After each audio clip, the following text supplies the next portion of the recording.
The possibility of a diplomatic solution to curb Tehran's nuclear program. Well, the discussions in Amman are being led by the Iranian Foreign Minister Abbas Araghchi and the US Special Envoy Steve Witkoff. It's taken days of difficult and delicate diplomacy to get them to happen at all. And it comes after a US military build-up in the Middle East in response to Iran's violent repression of nationwide anti-government protests last month, which human rights groups say killed thousands of people. Well, our Middle East correspondent, Hugo Bashega, is following developments from Beirut. A lot of people are seeing these talks as perhaps the last opportunity to avert a military confrontation between the US and Iran. For the Iranians, these talks are key in preventing an American strike because for weeks there has been this massive American military buildup in the region, and obviously President Trump has threatened to attack Iran if there isn't a deal. And this buildup happened in response to those violent, the violent crackdown by the Iranian authorities on the anti-government demonstrations that happened across Iran earlier this year. And for the Americans, for President Trump, these talks, if successful, could offer the president an off-ramp from his military threats. There has been a lot of concern here in this region that any kind of American strike on Iran could cause long-term chaos in the country, and also the possibility of a wider conflict, because Iran has been saying that it is going to retaliate, to respond to those attacks by targeting American military assets in the region. So Gulf countries in particular are very, very concerned. There's also the possibility of Iran attacking Israel, and that Iranian proxies in the region could join Iran in this response. So it is a very important moment in this crisis. But I think for these talks to be successful, we're going to see, need to see concessions, significant concessions from both sides. There is, major differences remain between the positions of the Iranians and the Americans, and we still don't know if they are prepared to make those concessions during these talks. And given that the Iranian delegation is led by the foreign minister, who himself said that the country's armed forces were with their fingers on the trigger, it is going to be really painstaking in terms of getting those kind of concessions. They're refusing to talk about their ballistic missiles. They're refusing to talk about the surge on the protesters that we saw. So it's going to be really difficult, Hugo. Are we hopeful of any concessions? Exactly, and this is very important here because we still don't know whether there has been an agreement on what they're going to discuss during those negotiations. The Americans were saying that, look, these talks should not focus only on Iran's nuclear program, which has been at the center of this long-running dispute between Western countries and Iran. The Americans are saying that they also want to talk about curbing Iran's ballistic missiles, and also ending Iran's support for proxies in the region, like Hamas in Gaza and Hezbollah here in Lebanon. And the Iranians are saying, no, these talks are going to focus only on the nuclear program. They've been saying that they are willing to make concessions when it comes to its nuclear program, but we still don't know whether this is going to be enough to keep these diplomatic efforts alive. I think there's no expectation that any kind of deal is going to emerge from these talks today, but I think their hope is that if successful, these talks are going to lead to a framework for future negotiations to de-escalate tensions here. But again, I think there is a lot of mistrust. Remember that last year there were negotiations, nuclear negotiations between the Iranians and the Americans, and those talks collapsed when Israel launched its surprise attack on Iran in June. So the Iranians, some of them are very suspicious that President Trump may decide to attack Iran, even with these diplomatic efforts underway. But there has been a huge effort by regional countries to try to organize this meeting, and obviously the goal here is to try to de-escalate tensions and prevent a military confrontation between these two countries. Hugo Bachega on those talks that are just getting underway. Now here, ministers, officials and advisers will be forced to hand over electronic communications exchanged with Lord Mandelson, such as WhatsApp messages and emails. It's all part of the disclosure of evidence relating to his appointment as the UK's ambassador to the US. Well, Downing Street had hoped to control the process, but was forced to change its plans in the face of anger from Labour MPs. Sir Keir Starmer is under pressure after acknowledging that he'd known that Lord Mandelson had continued to be friends with Jeffrey Epstein even after the American financier had been convicted of sex offences. Zoe O'Brien reports. An apology from the British Prime Minister is a welcome start for Jeffrey Epstein's victims. However, it came with a footnote. The world should have listened sooner. I have to commend him for going, on national television and admitting that he was wrong and apologizing to us. I think that's a huge step. We have to take this apology into consideration because we did warn him, we did tell him that these things were happening. And I think now moving forward, we have to worry about what kind of justice will be brought here. This is the message Marina Lacerda was referencing. Sir Keir Starmer claiming he had been deceived when appointing Peter Mandelson as the UK's ambassador in Washington in 2024. I am sorry. Sorry for what was done to you. Sorry that so many people with power failed you. Sorry for having believed Mandelson's lies and appointed him.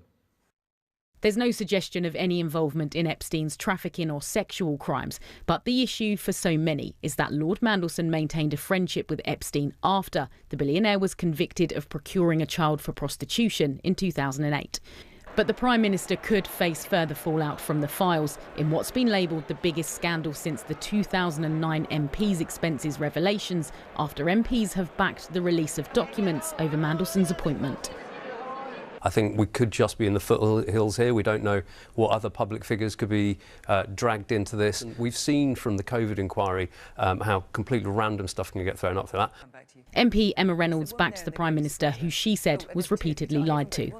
It's a real shame that this man, Peter Mandelson, has betrayed the British people, he's betrayed our government, he's lied repeatedly to the Prime Minister, and we will be publishing those documents around the vetting process. While some Labour colleagues support the PM, backbench MPs are expressing anger and frustration. Labour grandee Baroness Harriet Harman said Sir Keir's response made him look weak and naive and gullible. Conservative MPs said this will have wider implications for the party. This man has lost all authority to govern, so whether or not you buy into what he's saying, I don't think that his MPs are going to listen to him anymore. Keir Starmer placed this man directly at the heart of his government into a highly important relationship about security and trade, and now it's blown up in his face. Peter Mandelson has now resigned from the Labour Party and is stepping down from the House of Lords. The BBC understands his position is that he has not acted in any way criminally and that he was not motivated by financial gain. Zoe O'Brien, BBC News. Well, our political correspondent Harry Farley has this analysis from Westminster. And I think we can say at the end of this week that it has been the most difficult week for Sir Keir Starmer as Prime Minister. And at the end of it, as you say, that body of opinion among Labour MPs that now thinks it is when rather than if Sir Keir Starmer is forced to step down as Prime Minister, that body of opinion has widened in the Parliamentary Labour Party and it has deepened. And that matters because it makes it much harder for the Prime Minister to turn this around, to convince his party that he is still the right person to lead them. There is a question of when that happens, and there are different opinions when I speak to Labour MPs. Some are pointing to that really important by-election in Manchester in a few weeks' time. That has only become more sensitive and more difficult for Labour after this week. Some are pointing to those elections in May in Scotland, Wales and English local councils as another crucial moment, but it also could last for many months to come. And at the end of this week, one fact remains in Sir Keir Starmer's favour, and that is that Labour MPs cannot agree on how to replace him as Prime Minister, and more importantly, cannot agree on who should replace him as Prime Minister. So a precarious position for the Prime Minister at the moment, and this all taking place as senior figures in government are preparing to hand over their electronic messages to Lord Mandelson. So even more could come out from this. Yeah, that's right. So as part of the process of the government being forced essentially to release the files, not just about how Lord Mandelson was appointed to be US ambassador, but then the communications that took place with him and government ministers, government officials over his time as ambassador, that will happen over the next few months. It's not expected to be a quick process. That could well be embarrassing for many people in government. But the message coming from Number 10 today is very much that that they think this is now business as usual. They're getting on with the job. They're talking about a record number of deportations of illegal migrants that has taken place in the last year. But I think we can safely say that Labour MPs and many of the public are not hearing that message and are instead looking towards who might come next as Prime Minister. Fascinating, absolutely fascinating. And just in terms of the Chief of Staff of the Prime Minister, Morgan McSweeney, his position also incredibly precarious. Harry, just remind us the context to his involvement in all of this. So Morgan McSweeney, as you say, Prime Minister's Chief of Staff, long been a very close ally of him, was instrumental really in Sir Keir Starmer becoming leader of the Labour Party in the first place, the direction that he then took the Labour Party, particularly expelling members sort of, I suppose, on the left of the party, and then became instrumental in his Downing Street operation eventually as Chief of Staff. And lots of Labour MPs are looking to him to take the fall for us. He's known to be close to Lord Mandelson, known to have supported his position as US ambassador, supported his appointment to that role. And many are looking for him to take the blame. At the moment, Downing Street are saying that the Prime Minister retains confidence in Morgan McSweeney. They are standing by him, but certainly lots of Labour MPs want him to go. Harry Farley there, a fast-moving story. We've got a live page, and of course, any more coming out from that will bring it to you. But now let's bring you up to date with some of the day's other news stories. And Downing Street says that the US has formally backed the deal to hand over the Chagos Islands to Mauritius. Earlier, President Trump said that he'd spoken to Sir Keir Starmer and now believed it was the best deal that the Prime Minister could make, 2 weeks after describing the agreement as an act of great stupidity. The Cuban President, Miguel Díaz-Canel, says that his government is working hard to solve an energy crisis that's been exacerbated by US efforts to block oil shipments to the country. Mr. Díaz-Canel said that Cuba was ready for dialogue with the US as long as it was from a position of equals. Venezuela's parliament has given initial approval to legislation that would grant amnesty to people jailed for opposing the rule of Nicolas Maduro a month after he was removed by the United States. The measure could lead to the release of hundreds of political prisoners. This is BBC News. Still to come on the programme, we are going to be hitting the red carpet. Wuthering Heights. The stars are there. They've been in London for the premiere of this much-awaited film. Lots more on that coming up around the world across the UK. You're with BBC News.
Hello, welcome back.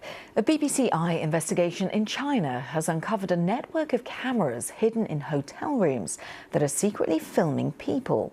Reports of so-called spy cam pornography, where people are filmed without their consent, have been on the rise in China, as Wan Xingjiang from the BBC's World Service reports. This is the moment the BBC locates a hidden camera used to live stream unsuspecting hotel guests. It belongs to a criminal network operating on Telegram. I have been monitoring it from London for months. You can see the camera. It's so tiny. Here, it's connected to a chip. Secret recordings of intimate moments in hotel rooms are increasingly being sold on the internet across China.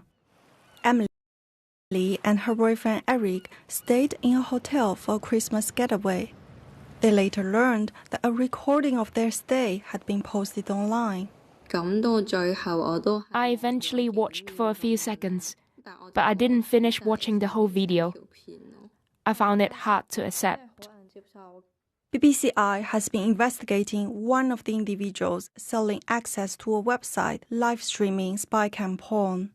They are known online as AKA. We found that over a 7-month period, this website hosted streams from 54 hidden hotel cameras, meaning thousands of victims could have been secretly filmed. AKA's VIP group also offers thousands of edited videos, with the earliest dating back to 2017. The impact on victims is life-changing. Emily and Eric now live in fear of being recognized. I think for us even now, the psychological tension is still lingering. I always feel that people are photographing me, recording me. But Eric is not just a victim of secret filming. He discovered their video while browsing the content himself. We want to know why he watched spycam porn. I think traditional porn feels very staged, very fake, but secretly filmed videos feel raw, realistic, completely real to me. He says that knowing now what it feels like to be filmed without consent, he feels humiliated and ashamed. Eric only managed to take down the channel that was hosting his video after flagging it to the Telegram moderators as child abuse, a tactic to get their attention. Sexual violence organizations in the region say Telegram routinely fails to respond when spycam porn is flagged. Our takedown rates has been decreasing year after year, and one of the huge challenges is to report contents. Their policies shape how the content would be spread.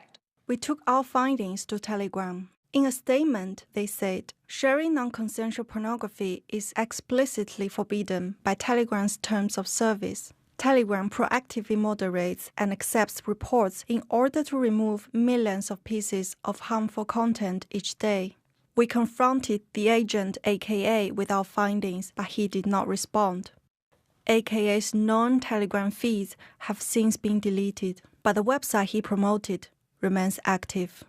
Wanqing Zhang, BBC News. And you can watch the full BBC documentary on the BBC iPlayer here in the UK or the BBC World Service YouTube channel. Just search for Exposed, China's Spycam Porn. Now, police in the US state of Arizona say that they believe that the missing mother of the US news anchor Savannah Guthrie is still out there 5 days after she vanished. They believe that she was abducted but have yet to identify a suspect. The FBI said it was reviewing 2 ransom notes and had made 1 arrest over a fake note. On Wednesday, Nancy Guthrie's children posted a message on social media stating that they were ready to talk with the abductors. A $50,000 reward has been offered for information leading to an arrest. The blood on the porch, that was one we did. It came back to Nancy. That's what we know. At this time, we have not identified a suspect or a person of interest in this case. We are working our best to do that. The FBI is now working this case jointly with the Pima County Sheriff's Department.